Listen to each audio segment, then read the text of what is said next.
الحمدللہ رب العالمین والصلاة والسلام علی سید الانبیاء والمرسلین اما بعد فاعوذ باللہ من الشیطان الرجیم بسم اللہ الرحمن الرحیم۔ الحمدللہ الہادی پروگرام میں درس قرآن کا سلسلہ جاری ہے۔ قرآن عظیم میں بیان کردہ اللہ تبارک و تعالیٰ کی طرف سے بیان کردہ مختلف مضامین کو منتخب کرنے کے بعد ہم کوشش کریں گے کہ قرآن عظیم کی اس مضمون سے متعلق آیات کو ایک ساتھ ذکر کیا جائے، اور مقصود یہی ہے کہ لوگ قرآن کے قریب آئیں، قرآن کی صحیح معرفت حاصل ہو۔ قرآن جو اپنا فیض قیامت تک جاری و ساری فرما رہا ہے، اس فیض سے جو جتنے زیادہ سے زیادہ حصہ حاصل کر سکے وہ زیادہ حصہ حاصل کر لے۔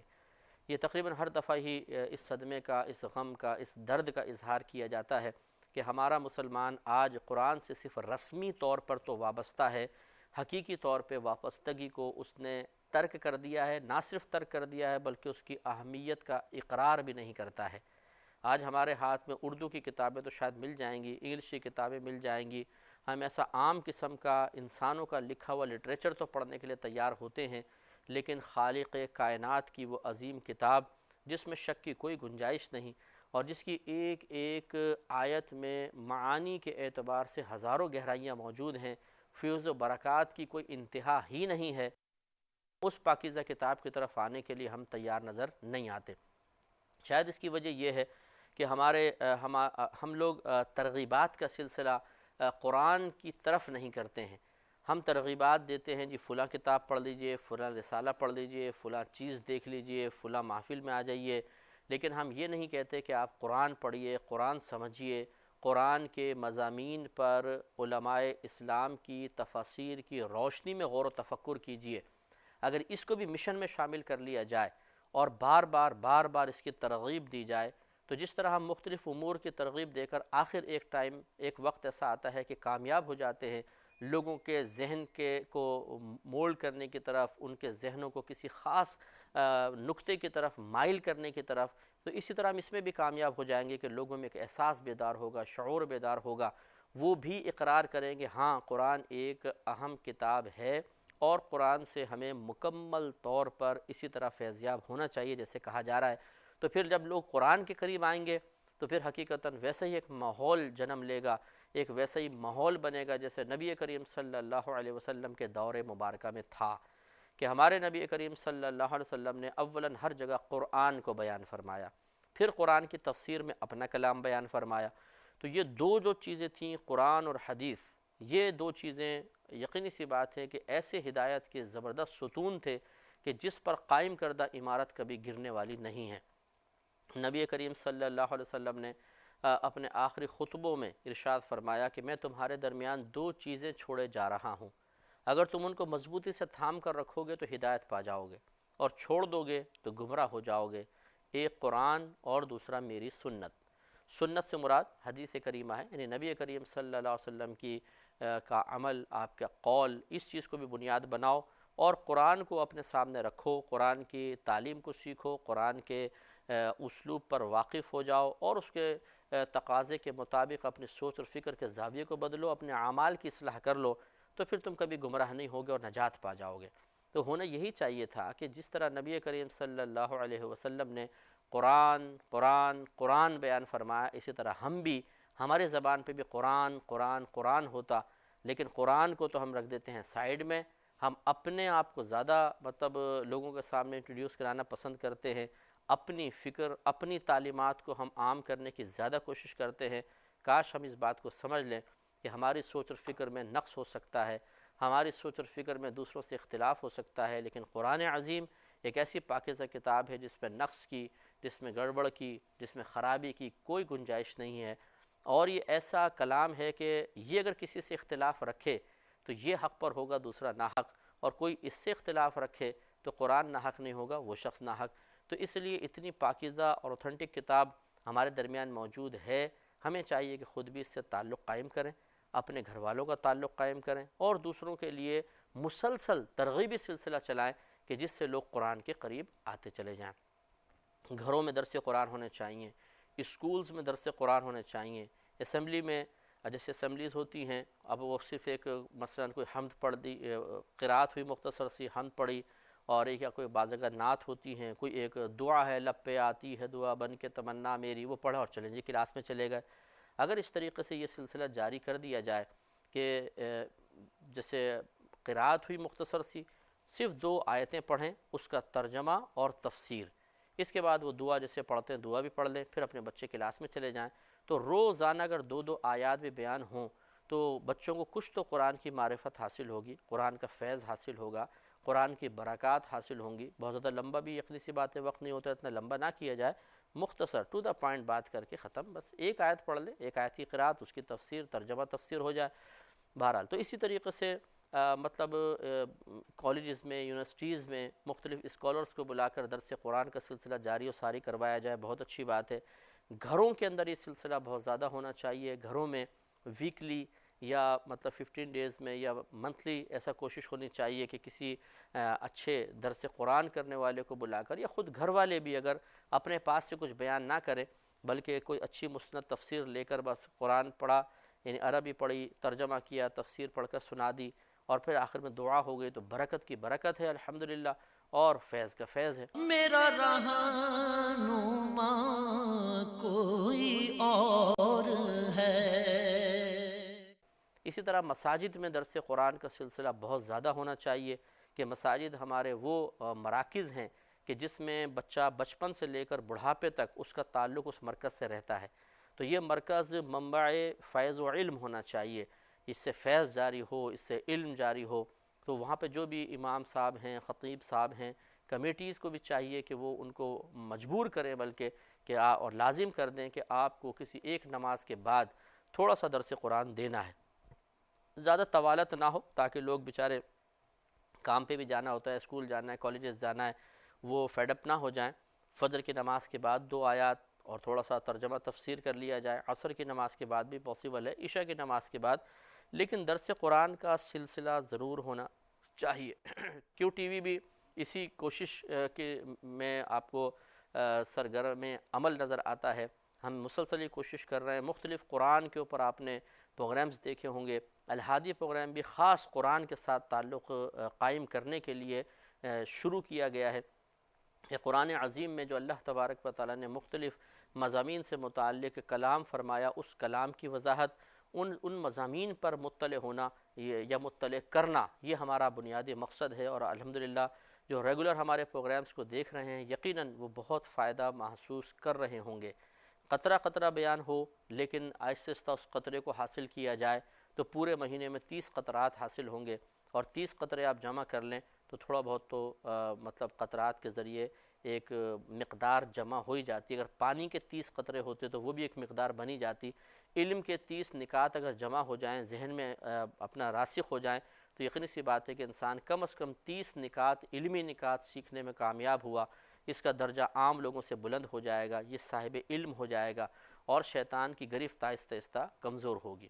تو اس لیے ہم یہ چاہتے ہیں کہ قرآن کا فیض عام ہو، ہم قرآن کی بار بار ترغیب دیتے رہے ہیں، دے رہے ہیں، اور انشاءاللہ دیتے رہیں گے، اور یہی میں تمام دیکھنے والے بھائیوں اور بہنوں سے توقع اور تمنا رکھتا ہوں کہ آپ بھی قرآن کے قریب آئیں اور قرآن کے فیض کو عام سے عام کرنے کی کوشش کریں۔ دیگر لٹریچر پڑھنا کوئی منع نہیں ہے، اس سے بھی ہدایت کا حصول ہو سکتا ہے، اس کا انکار نہیں ہے، لیکن جتنی برکت قرآن کے اندر اللہ نے رکھی ہے، کاش اس برکت کی حقیقت کو سمجھ کر ہم اس کی ترغیب دیں اور اس کی برکت تک لوگوں کی آشنائی کروا دیں۔ اس کے بعد آپ دیکھیے کہ کتنا زبردست انقلاب برپا ہوتا ہے، کتنا بڑا انقلاب آتا ہے کہ تصور بھی نہیں کر سکتے، اتنا بڑا انقلاب آئے گا، جیسے کہ نبی کریم صلی اللہ علیہ وسلم کے زمانہ اقدس کو اپنے ذہن میں لائیں۔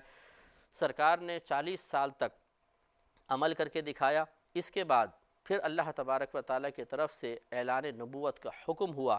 اور سرکار نے صلی اللہ علیہ وسلم تسلسل سے قرآن کے ذریعے لوگوں کو اللہ کی طرف مائل کیا، قرآن بیان کیا، اور یہ جب قرآن پڑھا جاتا تھا کس کس طریقے سے لوگوں میں انقلاب برپا ہوئے، اور یہ فیض اب قیامت تک جاری ساری رہے گا۔ تو جب زمانہ رسول صلی اللہ علیہ وسلم میں جو نزول قرآن کا زمانہ ہے، اس نزول قرآن اور قرآن کی تعلیمات کی برکت سے ایک انقلاب پیدا ہو گیا، تو کیا آج کے دور میں نہیں ہو سکتا؟ بالکل ہو سکتا ہے۔ ہم نے قرآن سے ناطہ توڑ لیا یا کمزور کر لیا، تعلق کمزور کر لیا، تو وہ برکات اب نظر نہیں آتی، حالانکہ یہ ہونا چاہیے۔ تو بہرحال ہمارا جو ابھی موضوع چل رہا تھا وہ ذات باری تعالیٰ کے بارے میں تھا کہ اللہ تبارک و تعالیٰ کی ذات کی معرفت اگر ہم اس اعتبار سے چاہیں کہ ذہن میں ایک تصور قائم ہو جائے، اللہ تبارک و تعالیٰ کی ذات کے بارے میں یوں معلوم ہو جائے کہ وہ کس چیز کا بنا ہوا ہے، کیسا بنا ہوا ہے، اس کی شکل و صورت کیسی ہے، تو معاذ اللہ ثم معاذ اللہ یہ چیزیں پاسبل نہیں ہیں۔ نہ ہمیں ان کے بارے میں سوچنے کا حکم ہے، نہ اس چیز کے بارے میں آنے والے کسی وسوسے کو دل میں جگہ دینے کی اجازت ہے، بلکہ فوراً ایسے خیالات کو جھٹک کر لا حول ولا قوت الا باللہ پڑھ کر اور فوراً بس اتنا تصور ہاں صحیح ہے، جائز ہے کہ اللہ تبارک و تعالیٰ موجود ہے، اس کائنات کا خالق و مالک ہے، اس کائنات کو مسلسل کنٹرول فرما رہا ہے، کوئی چیز اس کے دائرہ اختیار سے باہر نہیں۔ اللہ تبارک و تعالیٰ نے اپنے علم اور قدرت کے اعتبار سے پوری کائنات کو، ایک ایک چیز کو، ایک ایک ذرے کو گھیرا ہوا ہے، کوئی چیز اس کے علم سے باہر نہیں، کوئی چیز اس کے تصرف و قدرت سے باہر نہیں، بس اتنا عقیدہ کافی ہے،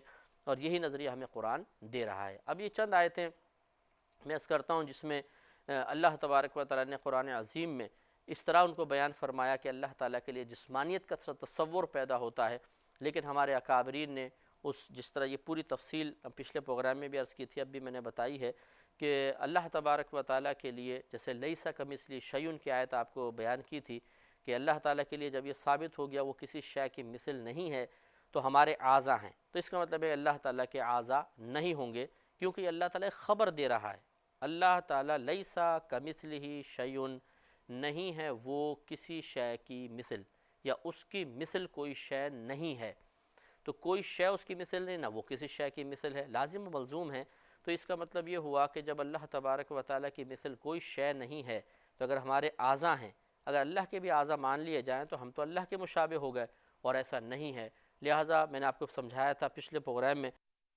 کہ جہاں اللہ تبارک و تعالیٰ کے لیے قرآن یا احادیث کے ظاہری مضامین کچھ اس قسم کی بات ظاہر کر رہے ہوں، وہاں تعویل کرنی پڑتی ہے، یعنی اس ظاہری معنی کو چھوڑ کر کوئی اور ایک باطنی معنی لینا پڑتا ہے، تاکہ جو ہمارا بنیادی عقیدہ اور نظریہ ہے جو یقیناً قرآن سے ہی ثابت ہے اس کی بھی حفاظت ہو جائے، اور ان آیات کریمہ یا احادیث کریمہ کو غلط کہنا بھی لازم نہ آئے۔ میرا رہنما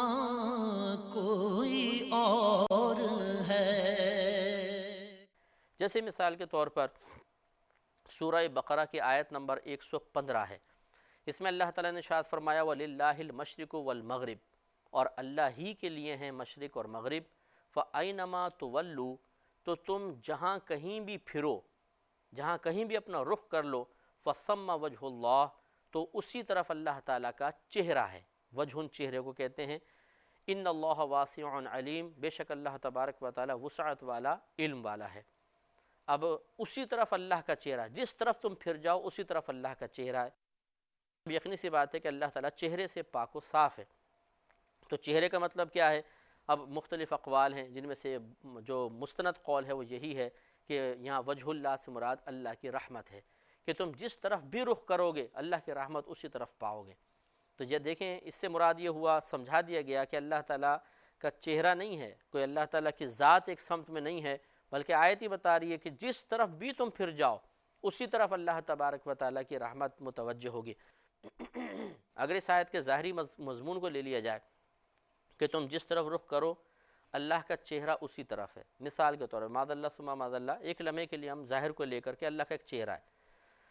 تو اب اگر میں اس طرف رخ کرتا ہوں تو ادھر ہونا چاہیے، کوئی ادھر رخ کرتا ہے تو ادھر ہونا چاہیے، ادھر رخ کرتا ہے ادھر ہونا چاہیے، ادھر رخ کرتا ہے ادھر ہونا چاہیے، جو اوپر دیکھتا ہے اوپر ہونا چاہیے، نیچے دیکھتا ہے نیچے ہونا چاہیے۔ تو کیا 6 سمت میں اللہ کے چہرے ہیں؟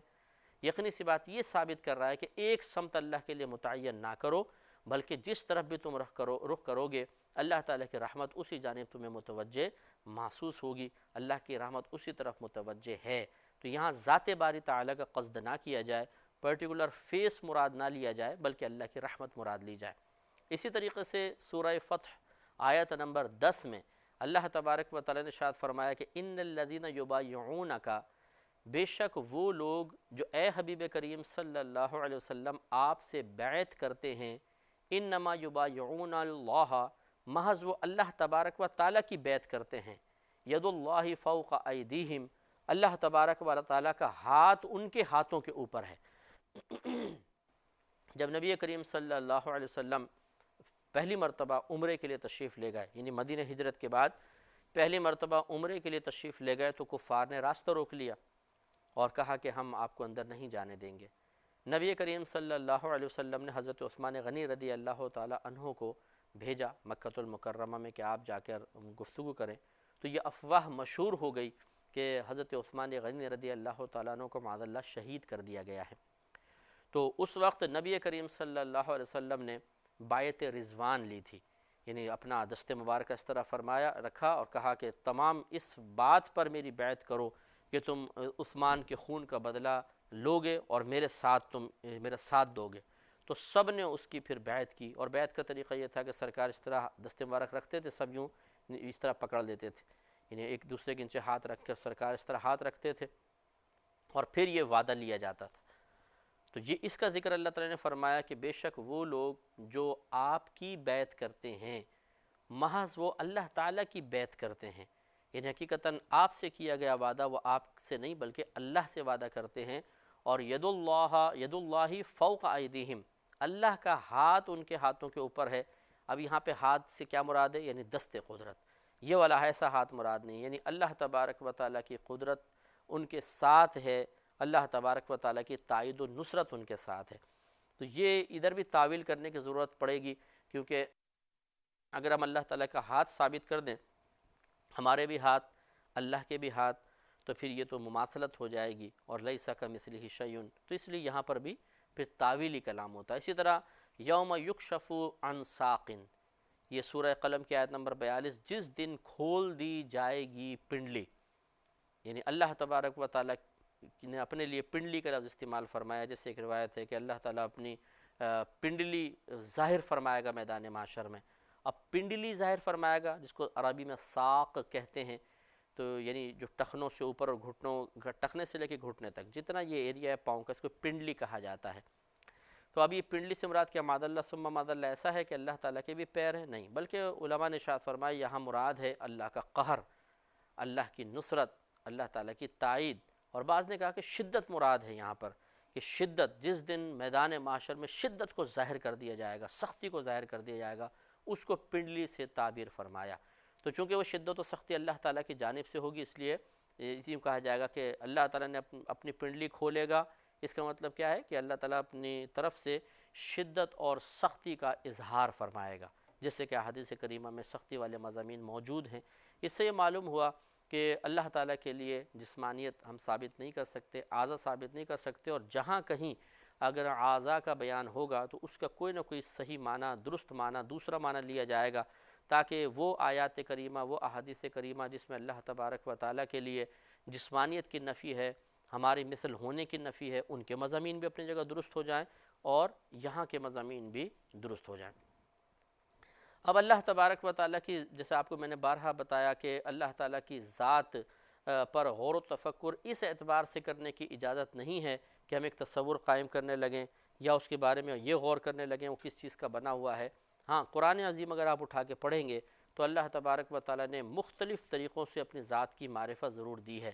شروع کے جو بیانات تھے ان میں سب میں جو کائنات کے دلائل تھے ان کے بارے میں ہم نے غور و تفکر کیا تھا۔ اب تھوڑی سی اور آیات کریمہ ہیں جو ابھی تو موقع ٹائم نہیں ہے، انشاءاللہ نیکسٹ پروگرام میں ان پہ کلام کر کے ہم مزید ذات باری تعالیٰ کی معرفت حاصل کریں گے انشاءاللہ، اور اللہ تعالیٰ ہمیں توفیق عطا فرمائے۔